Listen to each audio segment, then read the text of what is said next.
Hey everyone, this is Dave from Some Memories. I'm extremely excited to be back doing reviews for you all. I know it's been a while, but I am back and I couldn't be happier doing this for you all. In this particular episode, I'll be doing a review of one of my favorite houses, a release from last year. This is an exclusive from Harrods. So if you're curious to know more about that, don't go away.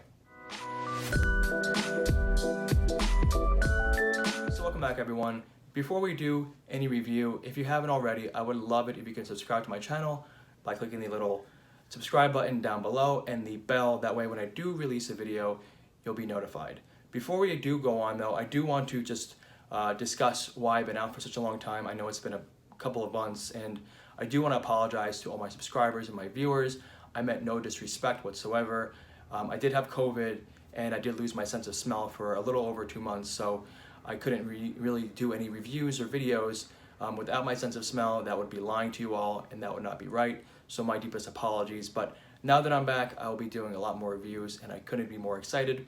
So this release from last year is from the house of Xerjoff. This is an exclusive from Harrods in London. And this particular one is Xerjoff 6th Floor. So before we get into the actual fragrance itself, let's just talk about this particular presentation. This is by far one of the, if not the nicest bottle of my collection. Look how absolutely stunning this fragrance is. I mean, just that gold and green with all those little diamonds in the front here and this beautiful little white stone. It does come in the standard 1717 collection box, so this white lacquered box here, this white, or I should say, I'm sorry, white crocodile skin box. It does have this little silk velvet inlay here, and the back of this plaque does say Xerjoff 6th Floor. The fragrance sits inside the box like that, and when it does, look how beautiful that presentation is. It's absolutely incredible. Easily one of the, if not the nicest bottle of my collection. So let's talk about the juice. This one is a fruity floral. This was released in 2020, so last year. This 50 ml bottle retails for about $6.75 US plus shipping. If you can get this on a 10% sale at Harrods, definitely do so if it's within your budget, or if you can get a sample, I recommend that for sure. Now, let's talk about the actual juice itself. This one is my favorite release from last year from Xerjoff. It is an absolute stunner. I also want to give a quick shout out to my buddy, Harmony NYC.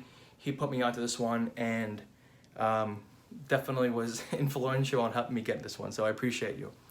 So what do we get with this one? Now, it opens up. Oh my God, that's stunning. Okay, so you get this ginger, this zesty, sharp ginger that has kind of a bite to it, which is paired with this mandarin orange and bergamot, which is mouth-watering and vivacious. It really grabs you in the opening. Oh, I absolutely love this one. Unfortunately, the opening, because it's very citrus dominant, is quite fleeting. Now, in the heart, in the mid, you get this orange blossom, which is sort of honeyed and saccharine, a little bit syrupy, and it's paired with this jasmine.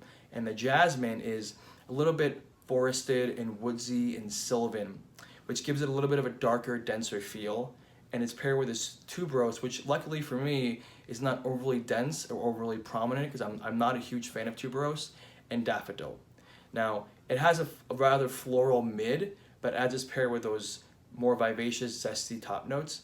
But in the base is where I truly love this fragrance, because it starts to go into more of an oriental feel. And this is where I think this fragrance can be worn through the spring and summer, but also fall and possibly winter because of those darker notes. Now, in the base, you have this amber, which is cozy and warm and almost just envelops you in this blanket. But it's also married and paired with this patchouli, which is not green and kind of dark like some patchouli can go. This is a very sweet, syrupy patchouli that is really lovely when it's tangled with this chocolate accord, because a chocolate accord and the patchouli give it a little bit of a sweet layer to this. Now, it's not a gourmand fragrance, but it definitely helps that amber and those chocolate and patchouli notes give it a kind of more of a denser feel, especially when it's paired with this chocolate and tobacco note.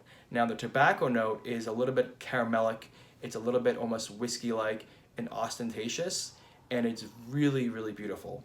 Now the base is my favorite part of this fragrance because it does give it, again, a little more of an oriental feel to it, but unfortunately the lasting power for this fragrance isn't really great. I only get about 4, maybe 5 hours on my skin. If you do want to wear this all day, you might have to reapply, but the blending on this one is really, really beautiful. I absolutely freaking love it. It is fruity and floral, of course, because it's the genre of the fragrance, but it definitely has those darker, more sensual aspects with those darker base notes. And it is absolutely incredible. Now, it's not going to go overly feminine at all. It's not going to go over masculine. It is definitely right down the middle. It can be worn by any gender, and it definitely is all seasonal. I think this is rather unique in the fact that it's not going to be a versatile fragrance, meaning I don't think this is more of a signature scent. It can be worn as a signature scent because it does have a sort of a mass appealing quality to it, but because of its price point, I wouldn't wear this one every day. I would wear this one more dressed up, or in a little bit of a more dressed up casual, or of course more dressed up occasion if you're going out for something more fancy. But it really is a very, very luxurious, very ostentatious feel. It is by far my favorite release of last year from 2020 from Xerjoff. They did put out quite a few fragrances, I think maybe 7 or 8, maybe more, but this is by far my favorite. I also really liked Torino. That one was a great release as well. A few others, but this one was the one that I really gravitated towards, and their presentation is beautiful. So that is my review of Xerjoff 6th Floor. I am incredibly excited to be back doing this for you all. It really means a lot to me, and thank you to those who reached out asking how I'm doing. That was very sweet. Let me know down below in the comments, have you tried 6th Floor? Are you excited about any releases from this year? Have you tried any other Xerjoff releases from last year that you really love or really excited about? I would love to know. So thank you all for watching. I will definitely be putting out more reviews in the coming weeks. I am really looking forward to it. And as always, thank you all and stay safe. Bye everyone.